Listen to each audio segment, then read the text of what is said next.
ഇന്ന് വണ്ടിയായിട്ട് ബന്ധപ്പെട്ട കാര്യങ്ങളൊന്നുമല്ല പറയാൻ വന്നേ. നമ്മൾ ഇന്നിപ്പോ 2 ദിവസം മുന്നേ ഒരു ന്യൂസ് കണ്ടു. അഖിൽമാരാർ എന്ന് പറഞ്ഞ വ്യക്തിക്കെതിരെ കേസെടുത്തിരിക്കുന്നു. അതായത് ചീഫ് മിനിസ്റ്റർ ഡിസാസ്റ്റർ ഫണ്ടിലേക്ക് പൈസ ഇടാതെ അദ്ദേഹത്തിന്റെ പൈസ 3 വീടുകൾ വെച്ച് കൊടുത്തിട്ട് വയനാട്ടിലെ പ്രതിസന്ധിയിൽ പെട്ടിരിക്കുന്ന ആളുകൾക്ക് 3 വീട് വെച്ച് കൊടുക്കാനുള്ള ആഗ്രഹം അദ്ദേഹം പ്രകടിപ്പിച്ചിരിക്കുകയാണ്. അപ്പൊ ഇപ്പൊ അദ്ദേഹത്തിനെതിരെ കേസെടുക്കുന്ന വെച്ചാല് ചീഫ് മിനിസ്റ്ററിന്റെ ഡിസാസ്റ്റർ ഫണ്ടിലേക്ക് പൈസ ഇടരുത് എന്ന് പറഞ്ഞിട്ട് ആളുകളെ പ്രേരിപ്പിച്ചു എന്നൊക്കെ പറഞ്ഞിട്ടാണ്. അപ്പൊ ഞാൻ പറയുന്നത്, ഇത് ഒന്നാമത്തെ കാര്യം, ഇത് കേരളമാണ്. രണ്ടാമത്തെ കാര്യം, ഈ കേട്ടുകൊണ്ടിരിക്കുന്ന ആളുകൾ എന്നെ സംഖ്യയോ കൊങ്ങിയോ ഒന്നും ആക്കാൻ വരണ്ട. മാത്രമല്ല, ഈ ചീഫ് മിനിസ്റ്റേഴ്സ് ഫണ്ടിലേക്ക് പൈസ ഇട്ടാൽ മാത്രമേ ആളുകൾക്ക് സഹായം ചെയ്യാൻ പറ്റൂ എന്നുള്ളത് അങ്ങനൊരു കാര്യം ഇല്ല. ഒന്നാമത്തെ കാര്യം, നമുക്ക് വിശ്വസിക്കാൻ പറ്റുന്ന ഒരാളുകളായിരിക്കണം. ഇപ്പൊ ഒരു എക്സാമ്പിൾ പറയുകയാണെങ്കിൽ, ഇപ്പൊ ഞാൻ ഇപ്പൊ ആളുകളെയൊക്കെ തട്ടിച്ചും വെട്ടിച്ചും ഒക്കെ ജീവിച്ചുകൊണ്ടിരിക്കുന്ന ഒരാളാണ്.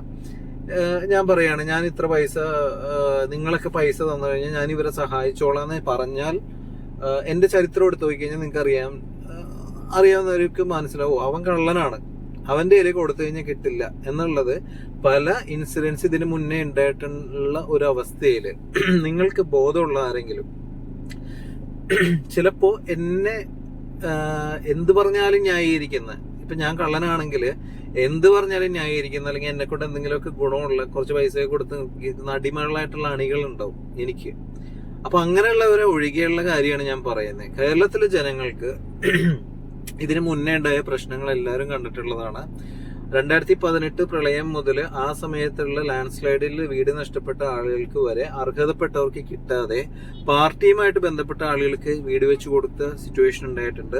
ഇതിനു മുന്നേ പ്രളയ ഫണ്ട് തട്ടിപ്പ്, സക്കീർ ഹുസൈനൊക്കെ, ഇപ്പൊ അടിയിൽ വന്നിട്ട് ക്യാപ്സ്യൂളൊക്കെ വരും പല രീതിയിലുള്ള.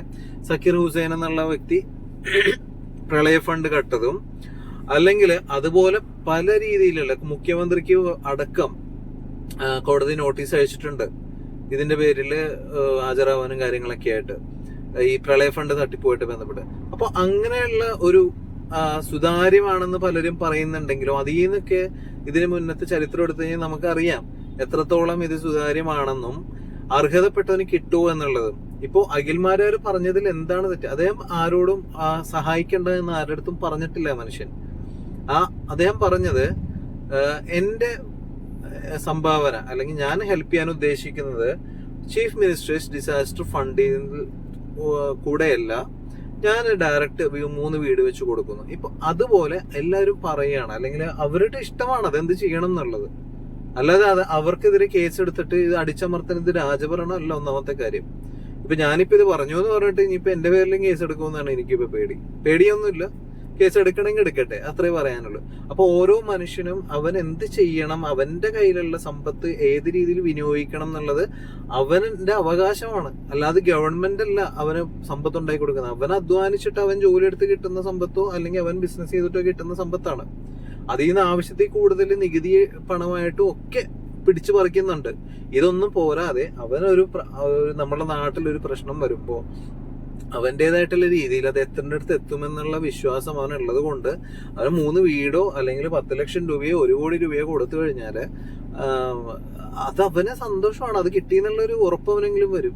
ഇപ്പൊ ഗവൺമെന്റ് ത്രൂ ചെയ്താലും മാത്രമേ വരുള്ളൂ എന്ന് ഉറപ്പുണ്ട്. കാരണം ഞാൻ പറയുന്നത് വീണ്ടും പറയുന്നത് വെച്ചാല്, എന്താ കാരണം എന്ന് വെച്ചാല്, ഇതിന് മുന്നേ ഇതുപോലെ തന്നെ പ്രളയ ഫണ്ടുമായിട്ടൊക്കെ തട്ടിപ്പുകൾ ഒത്തിരി നഷ്ടപ്പെട്ടിട്ടുണ്ട്. അത് ചിലപ്പോൾ മുഖ്യമന്ത്രി ത്രൂ ആയിരിക്കാം, അല്ലാതിരിക്കാം. അപ്പൊ ഇതെല്ലാം ജനങ്ങൾ കണ്ടുകൊണ്ടിരിക്കുന്ന ജനങ്ങളാണ്. അപ്പൊ അതുകൊണ്ട് തന്നെ സത്യം പറഞ്ഞാൽ ഇപ്രാവശ്യം അടിമകൾ എന്ന് പറയുന്ന കാറ്റഗറിയിൽപ്പെട്ട ആളുകൾ ഒഴികെ പലർക്കും പൈസ കൊടുക്കാൻ ബുദ്ധിമുട്ടാണ് ചീഫ് മിനിസ്റ്റർ ഡിസാസ്റ്റർ ഫണ്ടിലേക്ക്. കാരണം ഇത് തന്നെയാണ്. അതിപ്പോ എത്രയൊക്കെ ഇല്ലെന്ന് പറഞ്ഞിട്ട് കാര്യമില്ല. കാരണം ആളുകൾക്ക് വിശ്വാസം നഷ്ടപ്പെട്ടിരിക്കുന്ന ഒരു അവസ്ഥയാണത്. അപ്പൊ അവരെയൊക്കെ ഈ കുറച്ച് ആളുകൾ പണ്ട് രാജ്യദ്രോഹികളാക്കി എന്നൊക്കെ പറയുന്ന പോലെ ആ രീതിയിലേക്ക് അവർക്കെതിരെ കേസെടുക്കുക, പ്രശ്നമാക്കുക, ഇതൊന്നും ഒരു ജനാധിപത്യ രീതിയിൽ പെട്ട കാര്യങ്ങളല്ല. അപ്പൊ അറ്റ്ലീസ്റ്റ് ഇത്രയൊക്കെ ആയ സ്ഥിതിക്ക് എനിക്ക് മുഖ്യമന്ത്രിയോടും അതുപോലുള്ള ആളുകളോടും ഗവൺമെന്റിനോട് പറയാനുള്ള ഒരൊറ്റ കാര്യമേ ഉള്ളൂ, നിങ്ങൾ ഇനിയെങ്കിലും നിങ്ങളുടെ ഈ ധാർഷ്ട്യമായിട്ട് മുന്നോട്ട് പോവുകയാണെങ്കിൽ, ഏറെക്കുറെ കാര്യങ്ങളൊക്കെ അറിയാലോ. അപ്പൊ ഞാൻ പറയുന്നത്, കുറച്ചെങ്കിലും മിനിമം ചിന്താശേഷിയുള്ള ലോജിക്കുള്ള അണികൾ ഉണ്ടെങ്കിലെങ്കിലും ആരുടെ അടുത്ത് നിന്ന് പറഞ്ഞ് മനസ്സിലാക്കുക. ഇവിടെ രാജഭരണം അല്ല ഒന്നാമത്തെ കാര്യം. ആളുകൾക്ക് ഇഷ്ടമുള്ള രീതിയിൽ ആളുകൾ ഹെൽപ്പ് ചെയ്യട്ടെ. പലരും ഡയറക്റ്റ്, ഇഷ്ടംപോലെ ആളുകൾ ഡയറക്റ്റ് ഹെൽപ്പ് ചെയ്യുന്നുണ്ട്. ഒരു സെലിബ്രിറ്റി ലെവലിൽ നിൽക്കുന്ന ഒരു വ്യക്തി ആയതുകൊണ്ടാണ് നമ്മളുടെ അഖിൽ മാരാർ അങ്ങനെ ഒരു പ്രസ്താവന ഇറക്കിയത്. അതിന് അയാൾക്കെതിരെ കേസൊന്നും കൊടുത്തിട്ട് കാര്യമില്ല. ഒന്നാമത്തെ കാര്യം, ഇതൊക്കെ ഓരോരുത്തരുടെ ഇഷ്ടമാണ്, അവരെങ്ങനെ ജീവിക്കണം, അവർക്ക് കൊടുക്കണം എന്നുള്ളത്. അല്ലാതെ എനിക്ക് കക്കാൻ വേണ്ടി എനിക്ക് തന്നോളണം എന്നങ്ങോട്ട് പറയുക എന്നൊക്കെ പറഞ്ഞു കഴിഞ്ഞാല് പണ്ട് കാലത്തെ മാടമ്പിത്തരമാണത്. മറ്റേ പണിയെടുപ്പിക്കുക, അടിയാനെ കൊണ്ട് പണിയെടുപ്പിക്കുക, അതിന്റെ പൈസ കൊണ്ടുവന്ന് ഇടിക്കുക, അവനെന്തെങ്കിലും നിന്നെ നക്കിയിട്ട് കൊടുക്കുക, കിറ്റ് കൊടുക്കുക എന്നൊക്കെ പറയുന്ന പോലത്തെ ഒരു അവസ്ഥയാണ്.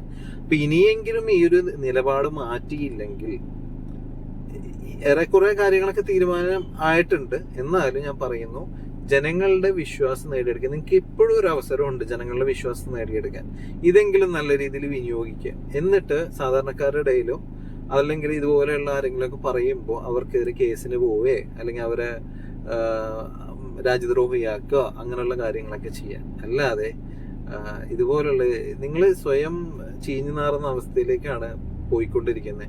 ഇനിയെങ്കിലും ഒരു മാറ്റം ഉണ്ടാവുക. കേരളത്തിനൊരു നല്ല ഭാവി വരാനായിട്ട് നിങ്ങൾ ഇനിയെങ്കിലും ഈ ഒരു അവസരമെങ്കിലും നിങ്ങളൊന്ന് അവസാനമായിട്ട് നിങ്ങളൊന്ന് ഉപയോഗിക്കുക, നല്ല രീതിയിൽ വിനിയോഗിക്കാൻ നോക്കുക. ഇപ്പൊ ഈ കിട്ടിയിരിക്കുന്ന ഫണ്ടിങ് എങ്കിലും അർഹതപ്പെട്ടവന് കൊടുക്കുകയും അവിടെയുള്ള പാവങ്ങളെ രക്ഷിക്കാനായിട്ട് ഉപയോഗിക്കുകയും ചെയ്യുക. ഇതൊരു അഭ്യർത്ഥനയാണ്. അഭ്യർത്ഥന മാത്രമല്ല, ഇനി മുന്നോട്ടുള്ള കാലങ്ങളിൽ ഈ പറഞ്ഞ പാർട്ടിയുടെ അവസ്ഥയും കൂടെ ആലോചിച്ചിട്ട് പറഞ്ഞതാണ്. നന്ദി, നമസ്കാരം.